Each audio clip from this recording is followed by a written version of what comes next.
आमदार पंकजाताई गोपीनाथराव मुंडे यांनी उपस्थितांना मार्गदर्शन करावं अशी विनंती करते.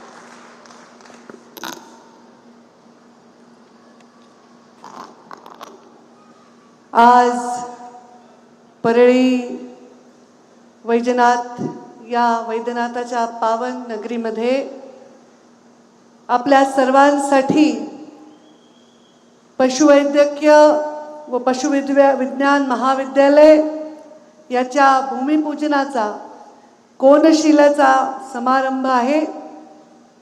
आणि या समारंभाला ज्यांच्या शुभहस्ते हा समारंभ झाला त्या या राज्याच्या पहिल्या महिला उपमुख्यमंत्री आदरणीय सुनेत्रा वहिनी पवार, माफ करा, सुनेत्रा वहिनी अजितदादा पवार यांचं प्रचंड टाळ्याच्या कडकडाटामध्ये आपण स्वागत करावं. या मंचावर उपस्थित ज्यांनी आत्ताच आपल्याला मार्गदर्शन केलं ते या राज्याचे माजी मंत्री, माझे वडील बंधू धनंजयजी मुंडे. मंचावर उपस्थित ज्यांनी या जिल्ह्यामध्ये खासदार म्हणून काम करत असताना महामार्गांची वरमाला जिल्ह्याला अर्पण केली आणि रेल्वेसारखा अशक्यप्राय वाटणारा प्रकल्प पूर्ण करण्यासाठी योगदान दिलं आपल्या प्रीतमताई. माझ्या भारतीय जनता पार्टीच्या विधानसभेच्या सदस्या, बऱ्याच वेळा मी सुरुवातीला मला वाटायचं की नमिताताईंचं राजकारणात काही असं आवड नव्हती, पण विधानसभेत जोरात प्रश्न म्हणतात. नमिता मुंदडा, ते प्रश्न मांडण्यासाठी त्यांना मदत करत असणारे अक्षय मुंदडा आणि मंचावर उपस्थित आपले माजी मंत्री बदामाबा पंडित, मंचावर उपस्थित माजी आमदार संजयजी दौंड, ते पण खूप चांगलं पशुवैद्यकीय म्हणजे काय म्हणतात पशुपालनाचं खूप चांगलं काम करतात. मंचावर उपस्थित नगराध्यक्षा या परळीच्या प्रथम नागरिक पद्मश्री धर्माधिकारी, जिल्हा परिषद सदस्य माझे बंधू अजय मुंडे. मंचावर उपस्थित सतीश मुंडे, जुगल किशोरजी लोहिया, उमाताई समशेट्टी, राजेश गित्ते, वसंत निर्मळ, पवन मुंडे, विनोद सामंत, रमेश कराड, हे सगळे कार्यकर्ते आणि या माझ्या पशु संवर्धन विभागाचा अत्यंत जीवानी काम करत असणारे, आवडीने हा विभाग मागून घेतला ज्यांनी, IAS असून सुद्धा त्यांच्यातला पशुवैद्यक तसाच राहिला, ते आमचे माझ्या डिपार्टमेंटचे सेक्रेटरी रामास्वामीजी. मंचावर उपस्थित आमचे कुलगुरू डॉक्टर नितीनजी पाटील, अत्यंत उत्तम आणि कडक असं छान कारभार ते सांभाळत आहेत. मंचावर उपस्थित विवेक जॉन्सनजी, आपल्या जिल्ह्याचे जिल्हाधिकारी आहेत, त्यांचंही खूप छान काम आहे.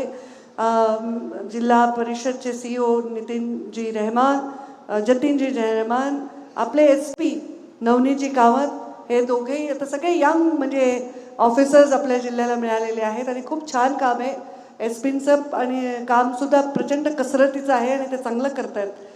उपस्थित अधिष्ठाता शिरीष उपाध्ये, प्रमोद कुमारजी तायडे, प्रणीश येवतीकर, उपस्थित मंचावर सर्व पदाधिकारी आणि सर्व अधिकारीगण, समोर उपस्थित सर्व टोपीवाले, काही पागोटे थोडे बहुत दिसत आहेत, सर्व वडीलधारी मंडळी, माझ्या माता भगिनी आणि माझ्या युवा बांधवांनो, उद्याच्या भविष्यातल्या माझ्या पशु उद्योजक खात्यातील उद्योजक माझ्या बांधवांनो असं म्हणायला हरकत नाही. कारण आजच सन्माननीय मुख्यमंत्री देवेंद्रजी फडणवीस यांनी ठरवलंय की आमची जी ग्रामीण पशु उद्योजक योजना आहे त्याचा लॉन्च ते येणाऱ्या मंगळवारी करणार आहेत. आणि या लॉन्च नंतर असंख्य उद्योजक आपल्याला या महाराष्ट्रामध्ये पशुपालन करताना मिळतील आणि त्यांना 50% सबसिडी त्या उद्योगासाठी मिळणार आहे. हे फार मोठं सरकारचं या नव्या पिढीसाठी, जेन झी ही ग्रामीण आहे त्यांच्यासाठी फार मोठं योगदान आहे. आज मी सन्माननीय मुख्यमंत्री महोदय यांचा वेळ घेतला होता आणि त्या कार्यक्रमासाठी आपण या भूमिपूजनाला असं त्यांना मी म्हटलं, तेव्हा भूमिपूजनाला त्यांनी वेळ दिला आणि आचारसंहिता लागली. त्यावेळी माझ्या मनात ही चुटपुट होती की सुनेत्रा वहिनी पालकमंत्री म्हणून येऊ शकतील का, पण तो कार्यक्रम रद्द झाला आणि आज स्वतः सुनेत्रा वहिनी इथे आलेले आहेत. त्या सुनेत्रा वहिनी एकट्या आलेल्या नाहीत, साक्षात अजितदादा, त्यांचा आशीर्वाद आणि त्यांचं योगदान या कार्यक्रमामध्ये, या कॉलेज उभारण्यामध्ये जे आहे तेही त्यांच्या समवेत आलेलं आहे. मला आठवतं मी माझ्या आयुष्यात पहिल्यांदा बारामतीला गेले नाही, पण पहिल्यांदा पवारांच्या मंचावर बारामतीला गेले आणि संपूर्ण पवार परिवार तिथे होता आणि खूप सुंदर कार्यक्रम होता. अजितदादांनी सांगितलं आमच्याकडे सगळं आहे बारामतीला, पण आम्हाला पशुवैद्यकीय महाविद्यालय करायचंय, पंकजाताई तुम्ही आज घोषणा करा. मी सांगितलं अजितदादा आमच्याकडे सगळं नाही, आम्ही दुष्काळी माणसं, आम्ही मराठवाड्यातली माणसं, थोडा मागासलेला आमचा भाग, पण आपण जावई आहात मराठवाड्यातले. सुनेत्रा वहिनी आपल्या मराठवाड्यातल्या आहेत. मराठवाड्यातला मोठा मान आहे की पहिली महिला उपमुख्यमंत्री आमच्या मराठवाड्यातली जन्मलेली आमची वहिनी आहे. मी त्यांना म्हटलं आमच्याकडे काही नाही आहे, तरी पण तुम्ही बारामतीला घेतलं तर परळीला पण द्यावंच लागेल. त्याच सभेत त्यांनी डिक्लेअर पण केलं. पहिल्या बजेटमध्ये त्यांनी त्याला बजेटही मंजूर करून दिलं आणि निर्णय घेतला. ते हो म्हणू शकले असते, त्यांनी त्यांच्या कॉलेजला 100 कोटी, माझ्या कॉलेजला 10 कोटी देऊ शकले असते, पण त्यांनी तसं केलं नाही. जेवढं त्यांनी मला शब्द दिला, जेवढं बारामतीला दिलं, तेवढंच त्यांनी माझ्या परळीला देखील दिलं. हे अनुभव वेगळे होते. कधी एकमेकांच्या विरोधात असणारे हे दोन परिवार, या युतीमुळे एकत्र आम्ही आलो. अनेक वर्ष वहिनी, मी दादांना दुरून पाहत होते, एकमेकांच्या विरोधात आम्ही प्रचार सभाही केल्या असतील, पण जेव्हा मी पालकमंत्री दादा झाले, दादा उपमुख्यमंत्री झाले, अनेक वेळा मला त्यांच्याबरोबर प्रवास करण्याचा योग मिळाला. आणि जेव्हा आम्ही विमानामध्ये प्रवास करायचो, दादा भयंकर गप्पा मारायचे, सगळं सांगायचे. पशुसंवर्धनाची त्यांना किती आवड होती, त्यांच्या तरुण वयामध्ये त्यांनी कसं हे काम केलेलं आहे, म्हणजे डेअरीचं असेल, कुक्कुटपालनाचं असेल, हे त्यांचं फार मोठं त्याच्यामध्ये योगदान आहे. आणि त्यांनी खूप चांगले सजेशन त्यांनी दिले आणि खूप चांगला एक बॉन्ड तयार झाला. आणि खूप काही आपल्या बीड जिल्ह्याला करायचं आणि ते करण्यासाठी मी पालकमंत्री झाले तेव्हाही मी केलं. आधी माझे वडील मुंडे साहेब, त्यांनी अगदी शून्यातून हे विश्व निर्माण केलं. या परळीमध्ये एका छोट्याशा नात्र्यामध्ये जन्म घेतला आणि देशाच्या एवढ्या मोठ्या पदापर्यंत गेले. त्यांना या परळीचं, या बीड जिल्ह्याचं सोनं करायचं होतं, या ऊसतोड मजुरांचं सोनं करायचं होतं, त्यांचं ते स्वप्न होतं. आणि म्हणून मला खूप आनंद झाला की कधी कधी असं एक उदाहरण आहे की श्रीकृष्णाने जेव्हा मथुरेवर श्रीकृष्ण राज्य करायचे, एवढे लोक आक्रमण करायचे की श्रीकृष्णाला सतत युद्धात राहावं लागायचं. आणि म्हणून श्रीकृष्णाने निर्णय घेतला द्वारका स्थापन करायचा आणि त्यांना रणछोडदास सुद्धा म्हटलं गेलं. पण तरीही आपला सैन्य, आपले लोक, आपले तरुण, आपली जनता याला त्रास होऊ नये हे राजाचं प्रथम कर्तव्य त्यांनी पार पाडलं. आपल्याला दुसरं काय दिली याला बघितलं नाही. तसं कधी कधी आपसातला संघर्ष आपल्या लोकांच्या विकासाला खुंटवत असतो. मला आज आनंद आहे की या मंचावर आपसातला संघर्ष आता मिटलेला आहे. माझ्या भावा बहिणीतला मिटलेला आहे, आमच्या 2 घरामधला मिटलेला आहे, 2 परिवारामधला मिटला आहे, 2 पक्षामधला मिटला आहे. त्यामुळं काय गती मिळाली असेल तर ती या महाराष्ट्राच्या विकासाला गती मिळालेली आहे.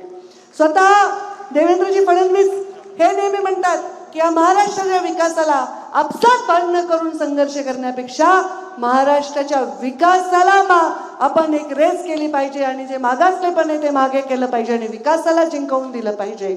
आणि म्हणून आज सगळीकडे कामच काम आहे. या परळीचं स्वरूप आपण बघतो. मी इथेच जन्मले, इथेच वाढले, पण आज हे स्वरूप आहे. धनुभाऊंनी सांगितलं की त्यांनी सुद्धा कृषी मंत्री असताना इथं कृषीचं कॉलेज आणलेलं आहे. आता मी पशुसंवर्धनाचं आणलेलं आहे. या भागामध्ये ऑलरेडी आपल्या मेडिकल कॉलेज आहे, इथे आपल्या म्हणजे अंबेजोगाईमध्ये आहे. थर्मल पॉवर स्टेशन आहे. थर्मल पॉवर स्टेशन काही खूप चांगली गोष्ट नाही आहे, कारण त्याच्यामुळे फार प्रदूषण पण होतं, पण तरी ते प्रदूषणावर कंट्रोल करायचा प्रयत्न करू.